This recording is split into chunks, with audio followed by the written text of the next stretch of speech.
एक भक्त थे, बद्रीनाथ की यात्रा पर गए। अब बद्रीनाथ की यात्रा तो बहुत दुर्गम यात्रा होती है। संपन्न सेठ थे, आज से 15-20 वर्ष पहले की बात है। अपनी कार कराई और निकल गए। अब तो रास्ता बहुत सरल हो गया है। अब तो 8-9 घंटे में आप बद्रीनाथ पहुंच जाओगे हरिद्वार से। पहले तो 12-15 घंटे लगते थे, पहाड़ों का मार्ग होता था और बीच में कभी तो जोशीमठ में रुकना पड़ता था। तो अब जैसे ही सेठ जी निकले परिवार के साथ, तो अब जोशीमठ में रुकना पड़ा। जोशीमठ में रुके तो संत जी मिले। एक संत जी से बहुत अच्छा संपर्क हो गया। उनसे मिलके दर्शन करने बद्रीनाथ गए। वापस जब बद्रीनाथ से लौट रहे थे तो कार खराब हो गई सेठ जी की। तो अब रुकना पड़ा संतों के पास और जाना था, जल्दी पहुंचना था। तो संत जी से मिले। संत जी कहते हैं, अरे आज कहाँ जा रहे हो? कहा महाराज जी हरिद्वार पहुंचना है। कहा आज मत जाओ। कहा नहीं महाराज जी आज पहुंचना है, कार खराब हो गई यहाँ से बस मिल जाएगी, बस में निकल जाएंगे। कहा मैं कह रहा हूँ ना आज मत जाओ। कहा जैसी आज्ञा। कहा 2 दिन बाद चले जाना। अब 2 दिन बाद की टिकट रिजर्वेशन करा ली बस में।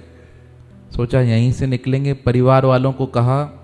अब परिवार वाले नाराज होने लगे, भाई जिसे हम जानते नहीं उन संतों की आज्ञा मान रहे हो। हम कभी ना मिले हैं, ना कभी इनसे हमारा संपर्क रहा है, अब क्यों रुका रहे हैं? ऐसे तो नहीं कि इन्हें धन की आवश्यकता है इसलिए रुका रहे हैं। तब सेठ जी ने कहा, भाई मुझे तो ये सिद्ध संत लगे, मैं इनके पास रुकूंगा। अब रुकने की तैयारी की, परिवार मान गया। अन्य साथियों से कहा जाना चाहो जाओ, रुकना है तो भले रुको। अब साथी भी रुक गए। शाम को ऐसे ही चर्चा चल रही थी संतों के विषय में। तो संत जी ने कहा भूख लगी है, कुछ खिलाओ मुझे। तो अब सेठ जी बाहर गए, एक ढाबा था बाहर, तो उससे कहने लगे संतों के लिए भोजन चाहिए। तो वो ढाबे वाला कहता है संत किसी से भोजन मांगते ही नहीं हैं। कहा महाराज जी वो खाएंगे। कहा आश्रम के बाहर का खाते ही नहीं है। कहा हमें बोला है लाने के लिए। कहा अगर बोला है लाने के लिए तो तुम बहुत भाग्यशाली हो, लेकर जाओ। तो अब सेठ जी ने पूछा उस ढाबे वाले से, कहा तुम कह रहे हो इतने बड़े सिद्ध संत हैं? कहा बहुत बड़े हैं। कहा इनके कारण मैं यहाँ से यह स्थान नहीं छोड़ रहा हूँ, नहीं तो बद्रीनाथ में और पैसा कमा सकता हूँ, पर मुझे यह स्थान छोड़कर जाना नहीं है। तो उस ढाबे वाले ने एक प्रसंग बताया। कहा आज से 5-6 वर्ष पहले की बात है। यहाँ पर ठंड के समय में बर्फ़ जम जाती है और उस समय यह सारा हिस्सा लोग ना आते हैं ना जाते हैं। यह सारा आर्मी का बेस बन जाता है, क्योंकि उस तरफ से चाइना बॉर्डर टच होता है, तो डर लगा रहता है कोई हमला कर दे, नुकसान हो जाए, तो संभाल करते हैं। कहते हैं एक दिन बाबा जी बाहर आए और ऊपर का जो मार्ग है ना बद्रीनाथ का, उस पहाड़ी के रास्ते पर सो गए। कहा अब वहाँ से आर्मी के ट्रक जा रहे थे, तो आर्मी के ट्रक एक तो चलते नहीं, 5-6 एक साथ चलते हैं, जीपें चलती हैं। तो जब वह आर्मी के ट्रक जा रहे थे तो जो जीप आगे थी उनमें से 1-2 लोग उतरे। बाबा जी को कहा बाबा जी मार्ग से हट जाओ। तो बाबा जी ने कहा तुमने सुलाया है क्या मुझे? मैं नहीं हटूंगा। तब आर्मी अफसर थे, वह कहने लगे बाबा जी आप हट जाओ, मार्ग की दूसरी तरफ सो जाओ। कहा नहीं मुझे यहाँ से हटना ही नहीं है, मैं यहीं बैठूंगा। और फिर आराम से सो गए। फिर 3-4 अफसर आए उठाने के लिए। कहा हटो, अब उठे ही नहीं। कहते हैं 10-15 अफसर आ गए, उन्हें लगा पागल है शायद, और पकड़ कर उठाने लगे। कहा बाबा जी ने वजन ऐसा बढ़ा दिया कि उनसे हिले तक नहीं। तो वो समझ गए पता नहीं कैसे बाबा हैं, और छोड़ दिया। तब आर्मी के अफसर ने अपने सैनिक से कहा जाओ साइड से रास्ता देख कर आओ कि आगे हमें चलना है, किस प्रकार रास्ता है। वो 2-3 सैनिक आगे गए देखने के लिए, तो मुश्किल से 100 मीटर बाद जब वह पहुंचे तो क्या देखते हैं, सारा रास्ता ही टूटा पड़ा है। अगर वहां से गाड़ियां स्पीड में चल जाती तो क्या होती, सारी गाड़ियां नीचे गिर जाती।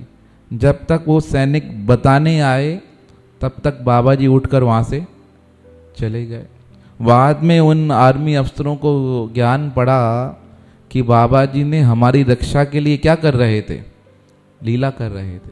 कहा फिर आर्मी अफसर लौट कर आए मिलने के लिए, पर बाबा जी किससे मिले तक नहीं।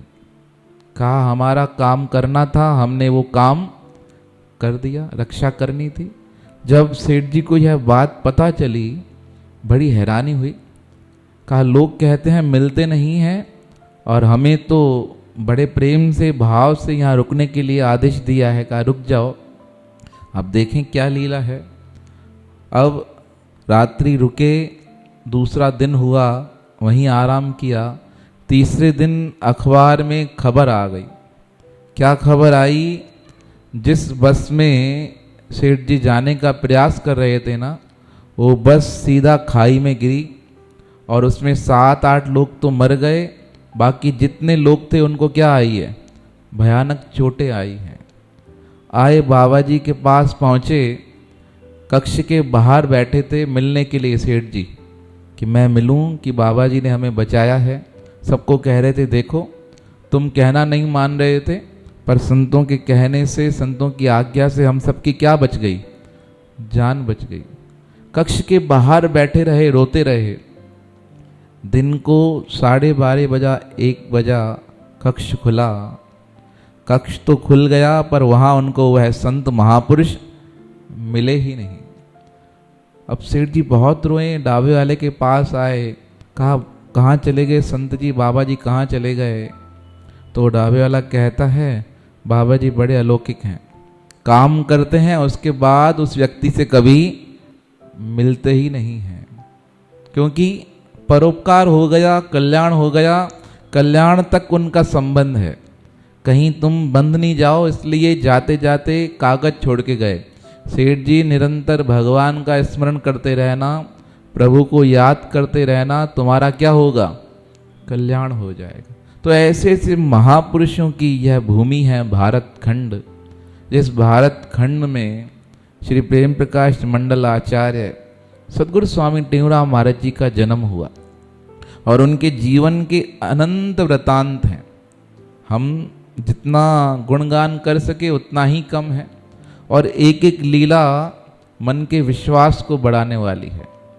हम तो सुनते आए हैं, पढ़ते आए हैं, बड़े महापुरुषों द्वारा सुनने को प्राप्त हुआ कि आप सदगुरु टेऊराम जी महाराज एक बार अपने टंडे आदम आश्रम पर भ्रमण कर रहे थे।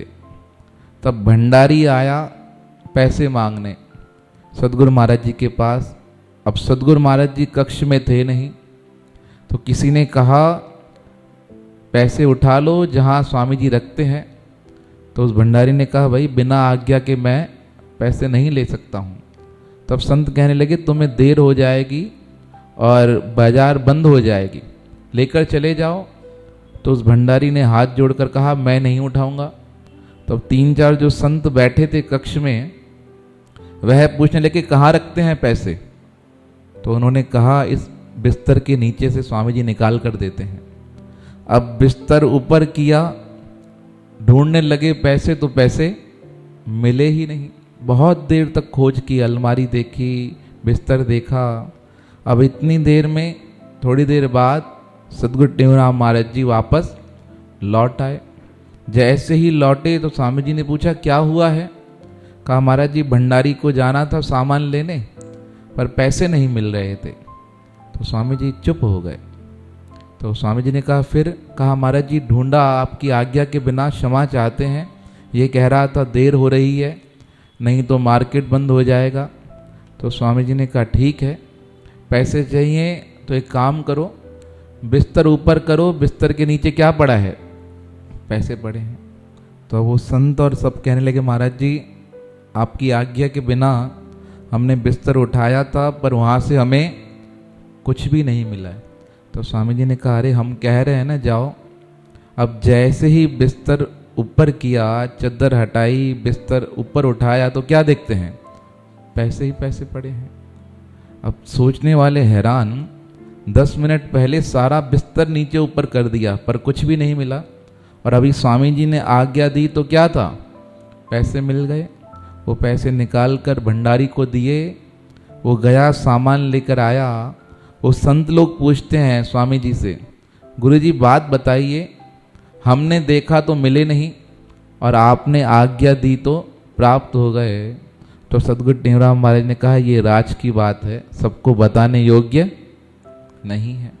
तो वह महापुरुष जो बिस्तर से भी, खाली बिस्तर से भी धन प्रकट कर सकते हैं, तो उन महापुरुषों की कृपा अगर इस जीवन में हो जाए तो हमें, देखो साधारण लौकिक धन तो अलग है, पर सबसे बड़ा धन है, जब आवे संतोष धन तो सब धन धूड़ समान। आपके पास कितना पैसा हो पर शांति नहीं, संतोष नहीं, तो सब कुछ क्या है, बेकार है। वो संतोष, वो शांति, वो सुख, वो आनंद कहाँ प्राप्त होता है, गुरुदेव की शरण में, जिनकी शरण में हम बैठे हैं,